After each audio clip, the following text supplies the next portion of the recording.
आज function start करेंगे हम। तो बेटा फंक्शन को डिफाइन किस तरीके से किया है ये पहले हम देखते हैं और फिर इसके ऊपर डिस्कशन करेंगे कि फंक्शन क्या है एक्चुअल में और इसको समझने की कोशिश करते हैं। तो फंक्शन का डेफिनेशन इस तरीके से है,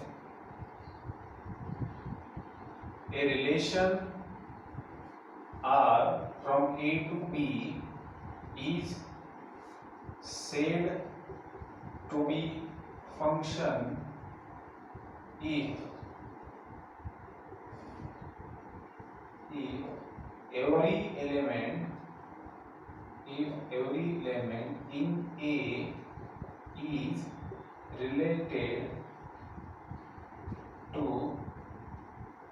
related to one and only one element in one and only one element, that is unique element in B।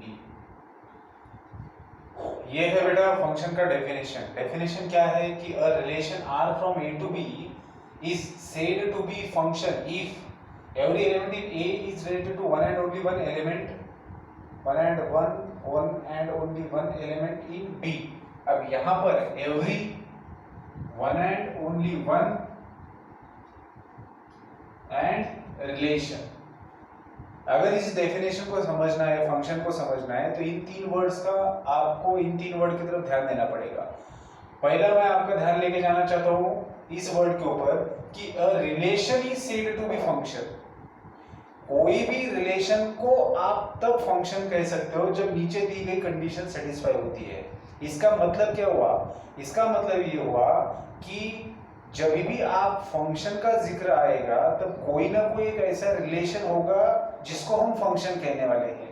मतलब जिसे भी हम फंक्शन कहते हैं वो पहले रिलेशन है, इस बात को समझ लो। तो कोई भी रिलेशन ही जब ये कंडीशन सेटिस्फाई करता है तब जाके फंक्शन बनता है। ठीक है, अब मैं थोड़ा सा पीछे जाता हूँ, मैं रिलेशन को थोड़ा सा रिवाइज करता हूँ। रिलेशन हमने देखा था। अब जब मैं यहाँ पर कह रहा हूँ कि R is a relation from A to B, तो इस बात का मतलब क्या होता है? जब मैं कहता हूँ R is a relation from A to B, तब इसका मतलब होता है कि R जो है वो सबसेट है। R इज सबसेट किसका? Of A cross B। Relation अगर A से B तक जा रहा है तो A क्रॉस B का ये सबसेट है। ठीक है ना? तो R is a subset of A cross B। और अब इसी R को मैं फंक्शन कहूंगा कब? जब ये वाली कंडीशन सेटिस्फाई हो जाए। समझ में आ रही बात? तो बेटा किसी भी जब हम दो सेट का कार्टेशियन प्रोडक्ट लेते हैं तो हमने देखा था कि how many relations can be defined on that Cartesian product. उस कार्टेशियन प्रोडक्ट को लेकर हम कितने टोटल डिफरेंट रिलेशन डिफाइन कर सकते हैं ये हमने देखा था। क्यों? कैसे देखा था? किसी भी कार्टेशियन प्रोडक्ट के जितने भी सबसेट्स होते हैं उतने हमारे पास रिलेशंस होते हैं। ठीक है, ये चीज हमने देखी थी। अब A क्रॉस B जो है वो कार्टेशियन प्रोडक्ट है। इस कार्टेशियन प्रोडक्ट के जितने सबसेट्स रहेंगे उतने रिलेशन रहेंगे, लेकिन वो जो रिलेशंस है वो सारे के सारे फंक्शंस नहीं रहेंगे। तो कौन से वाले रिलेशन फंक्शन रहेंगे? जो इस कंडीशन को सेटिस्फाई करेंगे।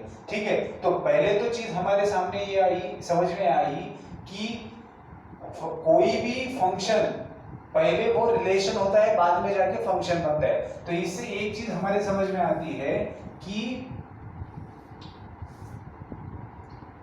Every function is a relation. Her function जो है वो रिलेशन है। क्यों? क्योंकि डेफिनेशन से हमें पता चल रहा है रिलेशन ही कुछ कंडीशन को अप्लाई करने के बाद में फंक्शन बनता है। तो हर कोई फंक्शन रिलेशन है, लेकिन every function is relation, but every relation need not be a function। ये जरूरी नहीं है कि हर रिलेशन फंक्शन हो। जब कोई भी रिलेशन ये वाली कंडीशन सेटिस्फाई करेगा तो हम उसको फंक्शन कहने वाले हैं। अब ये तो बात समझ में आ गई, रिलेशन का क्लियर हो गया। अब डेफिनेशन को आगे बढ़ाते हैं। डेफिनेशन में दिया है कि a relation is said to be function. किसी भी रिलेशन को आप तब जाके फंक्शन कह सकते हो जब every element in A is related to one and only one element in B। अब यहाँ पर अगर आप देखेंगे तो रिलेशन कैसे डिफाइन किया है बेटा? आर जो है वो आपका रिलेशन है। आपको इस आर को, इस रिलेशन को आप फंक्शन कब कहोगे? तो उनका कहना है कि पहले तो आप ये देखो कि ये रिलेशन कहाँ से कहाँ तक डिफाइन किया है। तो ये रिलेशन सेट ए से सेट बी तक डिफाइन किया है। अब उनका ये कहना है कि ये जो सेट ए रहेगा और जो सेट बी रहेगा, अब सेट ए के अंदर कितने एलिमेंट है? मान लीजिए कि सेट ए के अंदर 4 एलिमेंट है ABCD और बी के अंदर एलिमेंट है EFGHI, ठीक है, इतने बी के अंदर एलिमेंट है। अब ये जो आर रिलेशन है, थोड़ी देर के लिए सोचिए कि मैं इसको इस तरीके से डिफाइन करता हूँ कि A is related to E, B is related to F and D is related to G, ठीक है। अब अगर ये रिलेशन है हमारे पास, इस रिलेशन को हमने ऐसे डिफाइन किया है कि A के अंदर 4 एलिमेंट है टोटल, उसमें से 3 ही एलिमेंट्स इधर के कुछ एलिमेंट से रिलेटेड है, तो क्या इस रिलेशन को मैं फंक्शन कह सकता हूँ? ये मुझे देखना है। तो अब हम ये कंडीशन चेक करते हैं कि यहाँ पर सेटिस्फाई होती है कि नहीं। इस कंडीशन के अनुसार क्या चाहिए? कोई भी रिलेशन तब जाके फंक्शन बनता है जब आपका पहला सेट जो है उसके अंदर के सारे एलिमेंट्स दूसरा जो सेट है उसके अंदर के एक ही एलिमेंट से रिलेटेड होने चाहिए, ठीक है। मतलब अब यहाँ पर A रिलेटेड है E से, B रिलेटेड है F से, D रिलेटेड है G से, लेकिन C किसी से भी रिलेटेड नहीं है। मतलब एक बंदा ऐसा है पहले सेट से जो दूसरे सेट की किसी भी एलिमेंट से रिलेटेड नहीं है। ऐसे सिचुएशन में हम इस रिलेशन को फंक्शन नहीं बोलेंगे, हम इसको फंक्शन नहीं बोल सकते। क्यों? क्योंकि फंक्शन की कंडीशन है कि पहले सेट के अंदर के सारे एलिमेंट्स इधर के दूसरे सेट के एक ही एलिमेंट से रिलेटेड होना चाहिए। अब मान लेते हैं हम दूसरा एक रिलेशन लेते हैं, relation from P to Q, ठीक है। अब P सेट है मेरे पास जिसके अंदर एलिमेंट है फिर से ABCDE, ठीक है, और Q सेट है मेरे पास जिसके अंदर एलिमेंट है FGH, ठीक है। अब ये सेट कहाँ, ये जो रिलेशन है मेरा R is relation from P to Q, ठीक है। अब इस रिलेशन के अंदर A is related to F, B is related to this, C is related to H, D is related to H, E is related to H।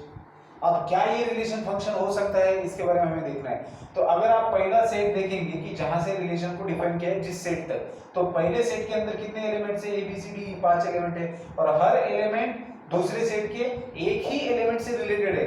मतलब अगर आप देखेंगे तो A रिलेटेड है सिर्फ F से, अगर A G से भी रिलेट करता तो फिर ये रिलेशन फंक्शन नहीं बन सकता था। समझ में आ रही बात? तो इस बात का क्या मतलब होता है कि पहले सेट